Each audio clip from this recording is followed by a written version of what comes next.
The most urgent question for most of the last year and a half, as the coronavirus pandemic uprooted lives and killed nearly 600,000 people in the U.S., was how do we stop it?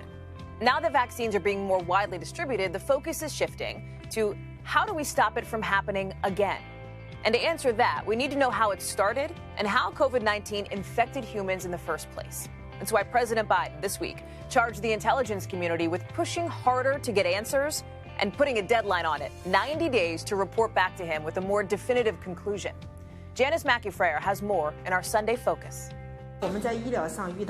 For well over a year, the questions have lingered. Did the virus that causes COVID-19 originate in nature, or could it have leaked from a Chinese lab? That President Biden this week ordered the intelligence community to find something about the origins of the virus has refocused attention here on the Wuhan Institute of Virology that houses China's top virus research lab. It's less the emergence of any new clues, rather it's the absence of proof of any scenario that might explain the pandemic. I believe we do need the kind of investigation where there's open transparency. From the outset, China has been criticized for a lack of transparency. Wuhan also has China's only biosafety level 4 super laboratory that works with the world's most deadly pathogens to include, yes, coronavirus. The Trump administration embraced the idea. We have people looking at it very, very strongly. Though much of the scientific community dismissed it as a conspiracy theory. Yet experts have also questioned the World Health Organization's probe in Wuhan that said a lab leak was extremely unlikely, as the team failed to identify an animal link either. In a joint letter in the journal Science, leading experts openly called for a broader investigation, saying no possibility should be ruled out until we have sufficient data.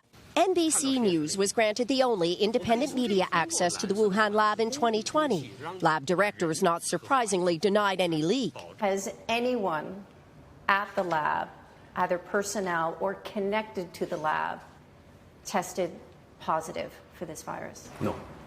Nobody.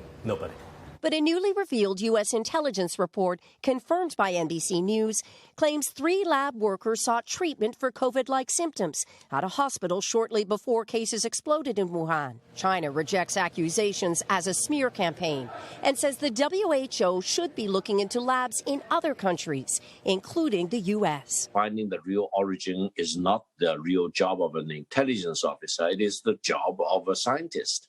Yet there are still questions about the Wuhan lab's research with coronaviruses similar to COVID, including the closest known match, taken nearly a decade ago from a bat sample at an abandoned mine in China's Yunnan province, 1,000 miles from Wuhan.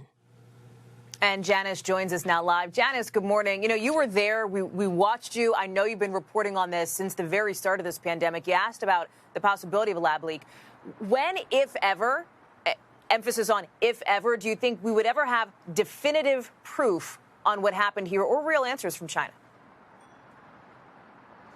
Well, during our visit to the lab last year, the lab's director said he was 100% confident that there was no leak. And when I asked the Institute's director, what if people don't believe you? She said, deep down, we know we are innocent. So these are definitive statements, but there has, until now, been no offer from the lab to open up its records, its databases, any of its safety audits to independent investigators, even if it meant putting the lab theory to rest.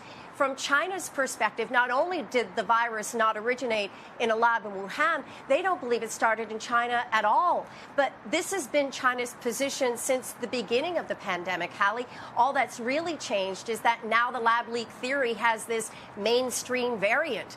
And the intelligence community has 90 days to lean on international partners to come up with some information. And already, the Times of London newspaper is citing anonymous sources today, suggesting that British intelligence believes that the lab leak is a, quote, feasible cause of the pandemic. What still is not clear is when we're going to get this clarity, if ever. Hallie?